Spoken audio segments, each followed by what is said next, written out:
নমস্কার। আজকে সূর্যগ্রহণ নিয়ে আলোচনা করব। সূর্যগ্রহণে আপনারা অনেকেই বলছেন, দাদা কনফিউজড হয়ে যাচ্ছেন, সূর্যগ্রহণটা কি আমাদের ভারতবর্ষে দৃশ্যমান হবে?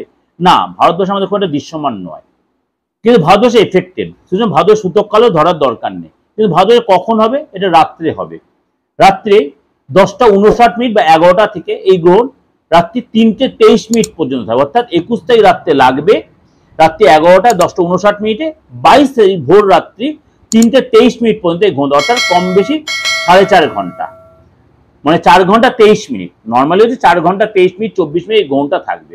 এই গ্রহণটা আমাদের ভারতবর্ষে দৃশ্যমান না হলেও ভারতবর্ষে কিন্তু এফেক্টেড, 12 রাশির ক্ষেত্রে এফেক্টেড। তার জন্য কিন্তু আপনি আমার প্রোগ্রাম সার্চ করে সেখানে পেয়ে যাবেন কোন কোন রাশির ক্ষেত্রে কি পজিটিভ আর নেগেটিভ ইম্প্যাক্ট তৈরি করবে, আর কোন কোন জায়গায় এই মানে সারা পৃথিবীর কোন কোন জায়গায় এই গ্রহণ দৃশ্যমান হবে সেটা আমি আলোচনা করেছি। যাই হোক, অবশ্যই যদি আপনার ভালো লাগে লাইক করবেন, শেয়ার করবেন, এবং এর সাথে অবশ্যই আমি মহালয়ের দিন বা কবে তখন কখন তর্পণ, তর্পণের সময়টা কখন এবং তর্পণের জন্য কি কি করবেন সেও আলোচনা করেছি, এবং গ্রহণের যে মা বোনেদের জন্য কাকে কিরকম মানে আপনাকে নিজেকে সুরক্ষা রাখার জন্য কি করবেন বা কি করবেন না সেই নিয়ে আলোচনা। তাই জন্য প্রত্যেকবার আপনাকে সার্চ করে গিয়ে আবার দিগদর্শন চ্যানেলে সার্চ করে দেখতে হবে। নমস্কার, ভালো থাকবেন।